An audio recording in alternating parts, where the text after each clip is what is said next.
This is a video on something called a timer. It's a component in your toolbox. It's down here. Just look to the left. It might be under components or it might be under all. So just look for it.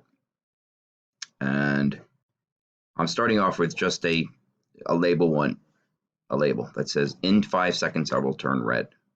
Okay. And so what I'm going to do is I'm going to add a timer here. So I'm going to drag a timer over. The default name, of course, is timer 1. Oh, I already added a timer earlier. But when you drag it over, it goes down here into this tray. I'm going to get rid of this timer here. So I have this timer 1 here. And if you double click the timer, right, actually the default interval is 100. And the default enabled is false.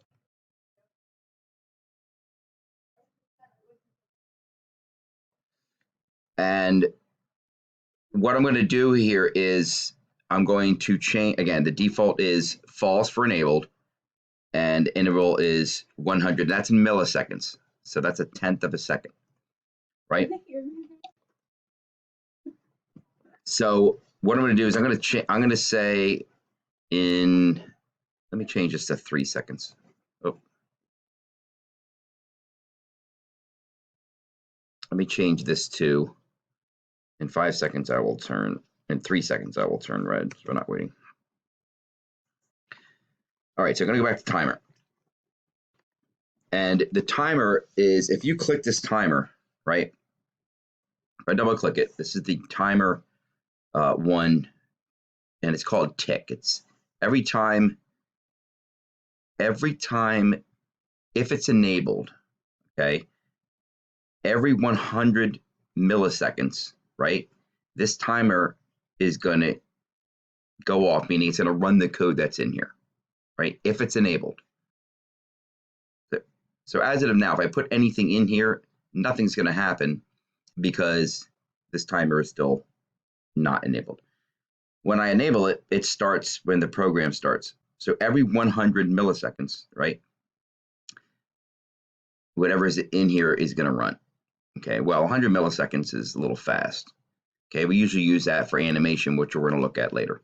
So I'm going to put this, I'm going to say in 3 seconds. So this is in milliseconds. That means every 1,000 milliseconds is 1 second, right? So if I put 1,000, that's 1 second. I'm going to put 3,000, right? And I'm also going to put enabled true, which I already did. So every 3 seconds, when I start this program, this timer is enabled, and every 3 seconds, whatever it's in here is going to occur. So I'm going to change the label 1.4color equals color.red, right? And every 3 seconds, it's going to change it to red. Well, you're not going to see it after the first 3 seconds because it's always going to be red. But we're starting off here as black, but it will change red in 3 seconds. So when I hit start the program, 3 seconds I will turn red.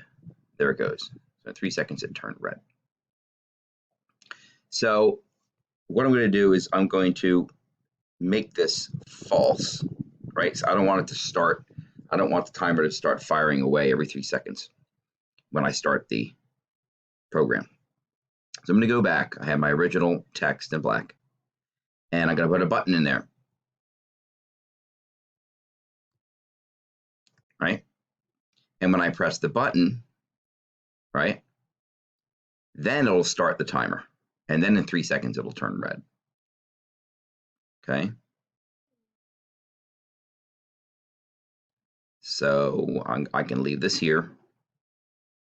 And what I'm going to say now, when I click the button, again, this is starting at false. So it's not going to start ticking away here.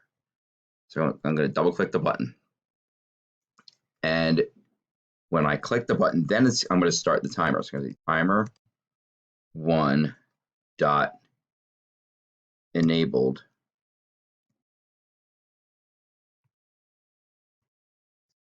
equals true.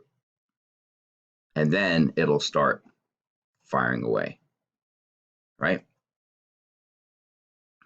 There it is. And every 3 seconds again, when I start the program, right, nothing's going to happen because the timer hasn't started yet. When I click this button, it's going to start the timer. It's going to enable the timer. So I'm going to press the button. And now in 3 seconds, there it goes, turned red.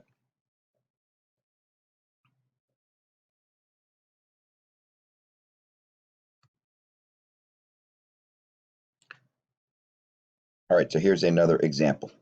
One thing we use a timer for is to do animation, make something move across the screen. So what I'm going to do is I'm going to take this dollar bill. It's a picture box, and I just have an image of a dollar in there, and I have a timer. And I'm going to make this dollar move down in this direction here, right? Remember, components, their locations are based on their upper left-hand point right here. So I'm starting this image, right? Oops.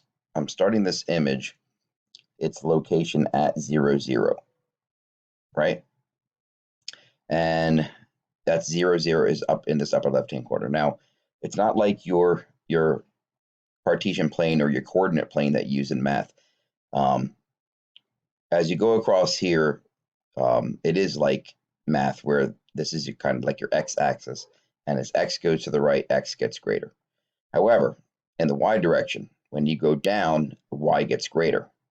So here's 0, 0. If I move over, say, 100 pixels, right, to the right, that's going to go that way.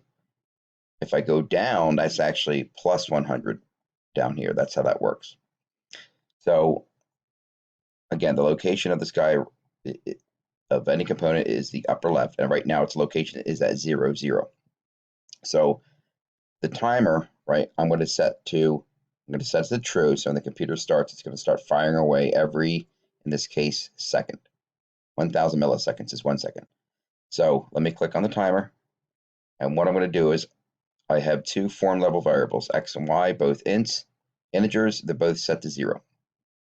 Then when this timer starts, right, or every second when it starts, every second it's going to add 1 to x, add 1 to y, and then it's going to take picture box 1's location and make it into a new point with x and y. So every second, x is increasing by 1, y is increasing by 1, and then it's setting picture box's 1 location. So it looks like it's going to be moving. So let's start it. And there it goes every second. So it's moving real slow. So if I want to make it seem like it's moving a little better than that, I'm going to change the interval of the timer to every 100 milliseconds. So it's a tenth of a second. Now let's see it. There it goes, moving. And then we can make it go faster every 5 milliseconds. And there it is. Now when it gets to the bottom, okay, it keeps going. As in programming, it doesn't know that it's coming next to an edge. You have to make it stop.